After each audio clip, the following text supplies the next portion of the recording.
Hello, everyone. Welcome to C-Suite Talks, a podcast that takes you inside some of the most interesting businesses and industries today.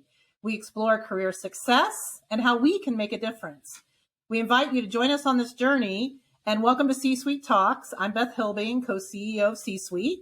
And I'm Diane Gubin, co-CEO with Beth. And today, this week, we're talking to Patricia Hinerman. She's the Chief Information Officer for Interpublic Group, which we're going to call IPG. And Patricia, we're just so happy to have you here today. Thank you. So pleased to be here. So tell us a little bit about IPG, what IPG is. I mean, Beth and I know, but maybe everybody doesn't. IPG and the work that you're personally doing within the organization. Sure. So IPG is a holding company made up of more than 90 operating units in over 100 countries. We have over 4,000 clients, 56,000 employees that earns over $9 billion in revenue. So all those stats give you a feel for the size and scope of IPG. But what do we do, right? What value do we create?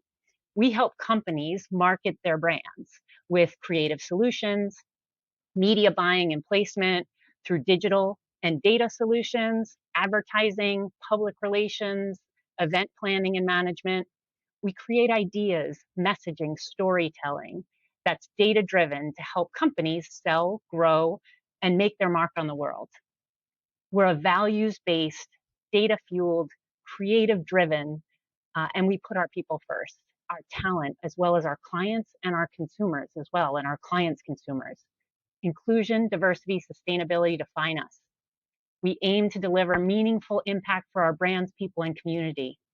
So what I do at IPG as the Chief Information Officer is to ensure each of our agencies has everything they need from an IT perspective: infrastructure, applications, collaboration platforms to deliver amazing things for our clients. I wake up each day grateful for the people I get to work with and the exciting goals we've set for ourselves. So a few things we're excited about right now include our investment in creating a great culture for our IT teams. So they love coming to work and hope that shines through in the services they provide to IPG employees, to our clients, and the greater ecosystem that we work and live in, right? There's so many opportunities that IT is engaging in to build out collaboration tools. So especially as we deliver open architecture projects. You may ask, what's an open architecture project? So at Good IPG, question. Yeah, right? Yeah. I'll just ask the questions and give you the answers Yeah. together. So at IPG, we call projects that span multiple agencies open architecture projects.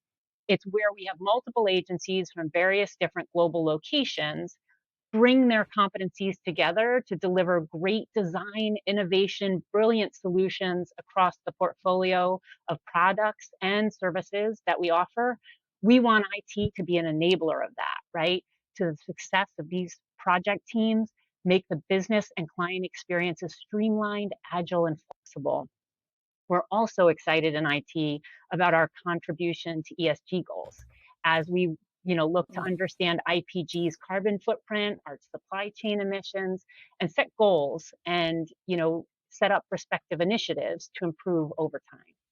That gives you a little bit of background of what I do. And that was really good. That's a huge job. So hang on a second, Patricia, about how many people report up to you? So it's actually changing at the moment because we're doing some really interesting things, but in 500 to 600 right now. Yep, that's a lot. That's a lot. That's a lot. And they all report to you directly, of course. Well, no. I'm kidding. Yeah. No, I have an amazing team that really makes everything, run like a clock. So I'm super grateful to them. That's true. So Patricia, let's take a little step back before we get into more of the questions. But tell us kind of your career transition, and because I know you've had other roles and other companies, but just kind of walk the listeners through a little bit about Patricia. Okay. So, I don't have a straight line story. I have a curvy road story. I actually started out, my degree in undergrad was neuroscience, and I started out in research, in cancer research at Sloan Kettering, and really ended up in IT space because I wanted to, do statistical models, and I wanted to, grab all of the data and make sense of it. So all of a sudden, just to solve my own research problems, I started playing in IT. I then Mm. right? And then I was positioned at a time in the world where, we were looking at Y2K and what those impacts would be. And I transitioned into the IT world during that time period to try and run and make sure that we were safe and protected from any changes that we had with that turnover. With that, I started playing with data and metrics and in the IT space and grew my career up through IT, either in governance, in application development and management, and then through greater roles and greater responsibility with added, on infrastructure, added on IT security. My last role was IPG's Chief Information Security Officer. And now I've got the span of all of that, as I work with this great team. Congratulations to you. And Thank Diana, you. I've known you for over 4+ years, and we're so proud of you. Yeah, So we've thank watched you. your Thank career you. grow and just blossom. And wow. Thank you. Yes. So you know what? Even with the step back that we're taking before we talk about some of the business issues, women in technology, you went in a very different way than the STEM programs that are out there today. Just in your experience, are you seeing that more women are going into technology careers, and what are some of the challenges around that, and what do you hope was going to happen? Yeah. So, there's been a lot of attention on why there's too few girls interested in math and science, why there's too few female students that choose an educational path that would lead them to careers in technology, and too few women in IT management leadership. Over the past few years, people have explored what could be holding girls back from getting excited about math and science, and have created spaces and opportunities to elevate and normalize STEM in the places where girls are learning and growing. And they now show interest and now have to find ways to encourage them to stick with it, right? By Right. identifying ways to continue to encourage them, build their confidence, give them opportunities to explore their passions.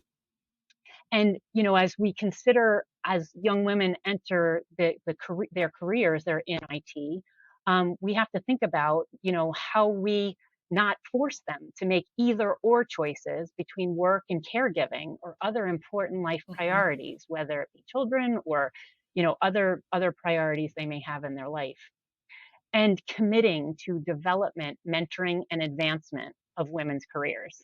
So once they enter the IT community, really making sure they have a chance to grow into management roles and leadership roles. So in my personal experience, I've seen examples of growing excitement and changing attitudes where girls think it's cool to have programming created for them. you know, Once they get past trying it for the first time, they're having fun. They're expressing curiosity. In some of the program I participated in, STEM for Girls, I've seen quiet listening change to high fives after the code they wrote moves a bot, or the circuit they assembled lights up a light.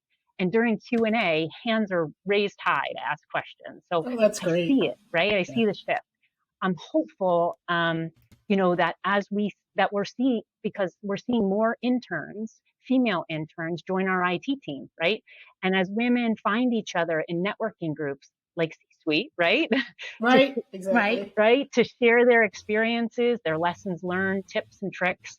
Um, that gives me a lot of hope and inspiration, to be honest.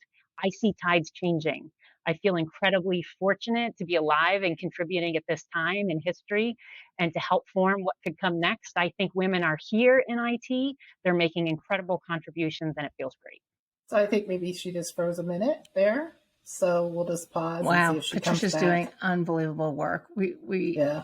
I know she's done a lot of work on the high school level with Yeah. gals, and as she's moved up in her career and had the opportunity to really inspire and mentor and bring women up. We Yes, lost you for a little bit, exactly. Patricia. We're glad you're back.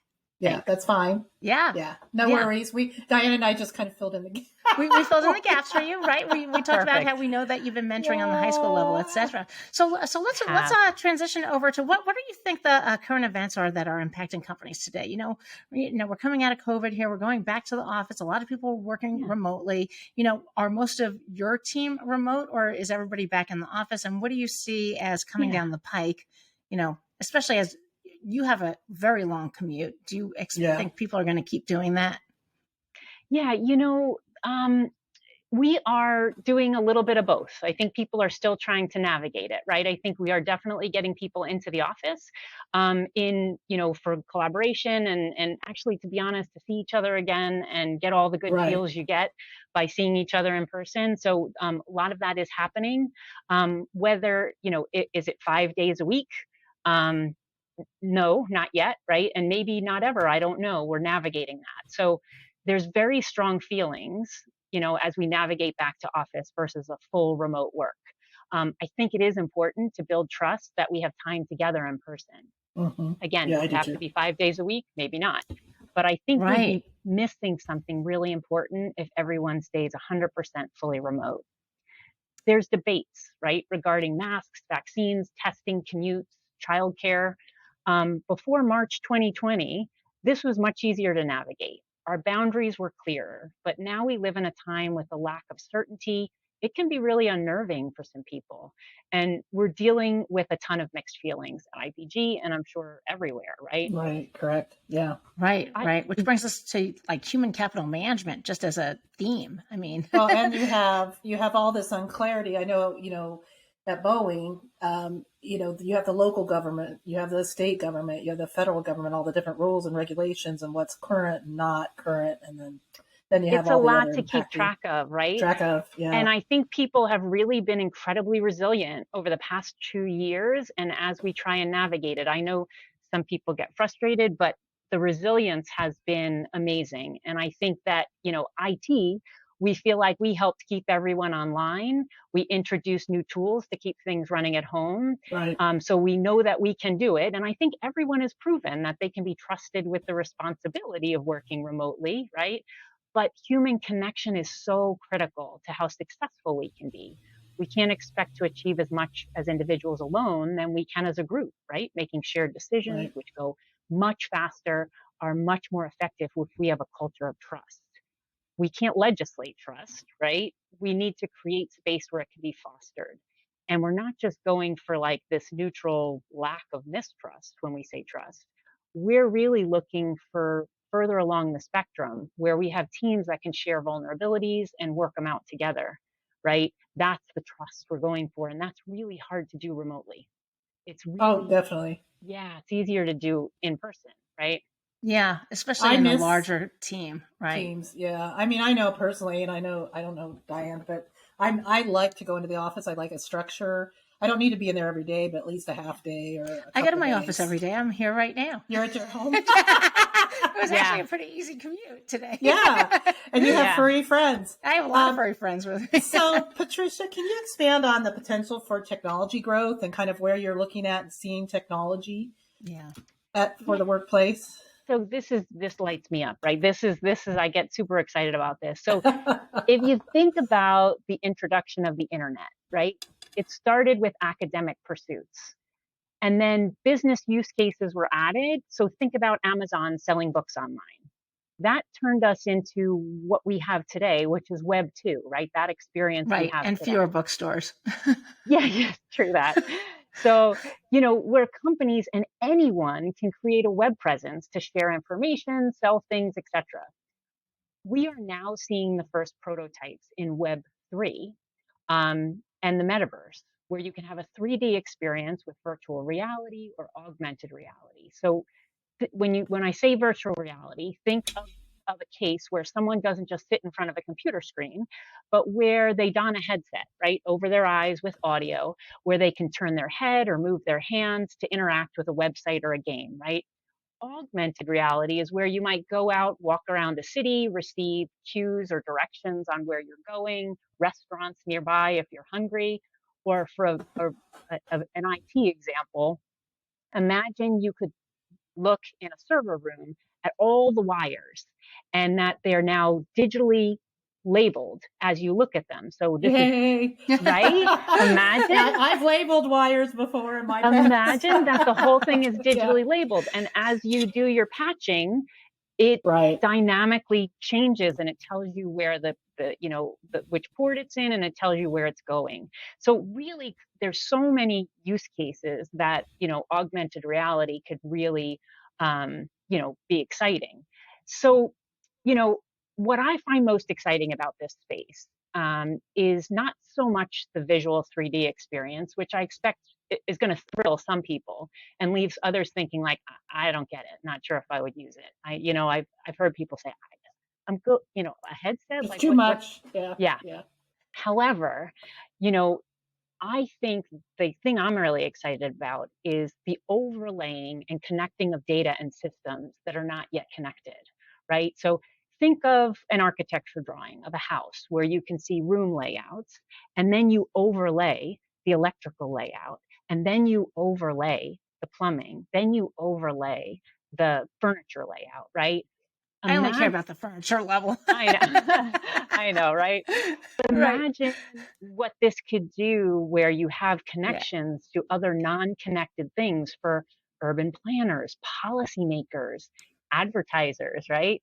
To Right. create interactions that are deeply connected and allows you to explore down to the lowest level of detail as well as up to the highest level of information. So think Google Maps, like where you can go from Earth all the way down to your street and house, but for And move your little everything. person around. Yeah. Wow. Right? But right? Wow. So Yeah, exactly. so there's, a few use cases you might see emerge sooner rather than later. Think about engaging with work.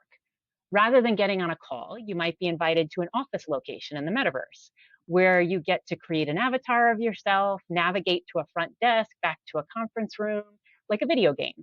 This would feel really playful, right? And make a plain old meeting a bit more fun, interactive, and engaging, right? Or what if you see someone with a really cool pair of sneakers or tennis shoes based on where you are in the country and you snap a picture of their, right? Right, Snap a exactly. snap a picture of their feet while they're waiting in line for coffee. And what if you upload that picture and try to find them for yourself, right? And then you're presented with a variety of footwear that looks very similar that you can then purchase, even customize, right? Or what if you wanted a try before you buy experience where you could explore a product and all of its features in a 3D experience, maybe even with a simulation of the product, doing what it does and you interacting with it, right? Each industry is going to be exploring this space and see how they can channel this technology to create customization, personalization experiences, greater connectivity and depth than we've ever seen before. So with this great expanse, we in Wow. public companies, private companies, governments need to explore and ensure responsibility for identity, privacy, and security, because you can think how cool this is, but we also have to do it carefully. It needs to be managed with great care, but it also needs to be managed with fierce imagination to really turn it Right. into, all the capabilities of what it could be. Yeah, and it gets daunting too because you just think of you have all these things coming at you that you need to be ready for and agile for, and the infrastructure is not necessarily there or it's aged, and then you have your financial components and all that, and how do you balance all that, right? Right. To stay current Yeah, and it's meet the exciting. demands. Right. Yeah, And I think a lot yeah. of startups have tried many of the elements that you discussed, but they don't have necessarily the resources to really do the larger metaverse that some of the bigger Yeah, to companies scale it. Yeah. can put it together. Right, Right. So how exactly. is IPG and you personally, how are you driving this within the organization? Because it seems like it's right for the portfolio of companies that you have. Yeah, so right on the outset, whenever you have anything new like this, you definitely have to figure out a governance structure, right? Because everybody would like to try it and prototype. So it's really creating enough space for flexibility to try it and make sure that we come up with cool use cases and engage our clients. And our clients say, "Ooh, how do we enter the metaverse?" So being able to articulate to our clients different options, different ways we can use it, but also making sure that as a company we have a way to govern it, like across all of these different spaces, so that we are thinking about the legal implications, the treasury implications, because We now have to deal in cryptocurrency versus, fiat currency, right? It's a whole different ballgame. How it's going to be taxed and how, it's going to be secured and all those kinds of things. So I think we and everyone else like us is working through guidance and guardrails and all kinds of good stuff, but also leaving space for creativity and flexibility so that we really can start taking and bringing our imagination to the table. That's so exciting. I mean, that's just amazing. You're such a thought leader in this space. Yeah. I love it. I love which is it. Great. I love so it. What is your board and your leadership team at IPG focusing on right now? Yeah, so while executives and board members will always have their main fiduciary and financial duties, there's added challenges at this time in history that are demanding more time and attention, right? So while the board oversees strategy and management designs and executes that strategy, there's a greater pressure to articulate that strategy that will deliver long-term value. So shareholders expect growth and a good return on their investment, but there's much more interest from additional stakeholders, more so now from the past, right? From institutional investors, from employees, from clients, from vendors, from governments, regulators, consumers, even society at large, right? Right. The risk landscape has also evolved. So with the pace of digital transformation increasing, the attention needed to protect from cyber risk has also increased, right? New government policies and regulations, like the need to ensure digital privacy, also increased responsibility, for oversight of risk. So expectations have also increased around crisis management, right? So if something goes wrong, companies are expected to act quickly, respond thoroughly with good intent and good impact. So it's not just enough good to social say, conscious. Yeah. Right. Yeah. And then you've got to have everybody trained to handle this new environment that you're describing, right? And then there's the whole human factor, right? Which is oversight for talent and development, considering what we've done in the past, what we've got in the present, and really making sure that everyone's ready for the future, right? We're skilled up, and we've got the right skill set for that future facing set of objectives, right? All that has to be linked to our strategy and risk. We are, articulating our company values, continuously investing in culture, understanding social impacts inside the company and outside the company. All of these things have been elevated and are critical agenda items. Executives and board members have their plates full, but I could not. Sure. Yeah. I could not think of a more exciting time, though, to be a part of something greater than myself, where we can kind of shape the future. It's really exciting. Yeah, no, it's really good. Right. So if you had a piece, sorry, Diane, if you had a piece of advice, as young, women are emerging and going through their career, what, if you look back at your career, what would be a piece of advice you'd want to give them? Oh, I love that. So, I think my advice would be to find, let's see. I think I always approached my career I was never afraid to do the thing that nobody else wanted to do because right. And so I always kind of picked up all the things that were hard, that weren't figured out yet, that really could add impact and value. And it has served me incredibly well, right? I never felt like I had to be on a very specific path or that I had to define exactly what I was doing next. I kind of went with the flow, and I really, had a passion about adding value, about solving problems. And it has served very well to have that sort of attitude, right? To come with, well, what's wrong? I'm here. I'm here to serve. I'm here to help. I'm here to fix. I'm here to be a part of the solution. That's and great. You're so entrepreneurial within this space that truly, coming up through your career, you didn't even go in this direction. And now you're one of the absolute thought leaders in this space. So Patricia, it is Patricia Hinerman, who is the CIO for Interpublic Group. It has been an absolute pleasure speaking with you today. Thank you for being here. Thank you to our listeners. We really appreciate you. Beth, take us away. And Patricia, we love having you as part of C-Suite. Patricia sits on our committee for New York. And so we're very blessed, and as a sponsor of C-Suite, IPG is. So thank you for that. Interpublic Group, a traded marketing and advertising company. Google, accounting firm RSM, law firm Manette, employee benefits firm Woodruff Sawyers, and executive search and IT consulting, Amplified Professional Services. So thank you for listening with us today. Hit your subscribe button on Apple, Spotify, everywhere you find podcasts, YouTube, etc. Leave us a review, 5 stars, of course, and follow us on social media, LinkedIn, Twitter, and Instagram, and send us emails at media@csuite.org, and check out our website. Patricia speaks on many of our panels and has been a keynote speaker for us as well. So we feel truly blessed. Patricia, thank you for having us today. Yeah, Thank you. So And the fun to website be a is, part of this conversation.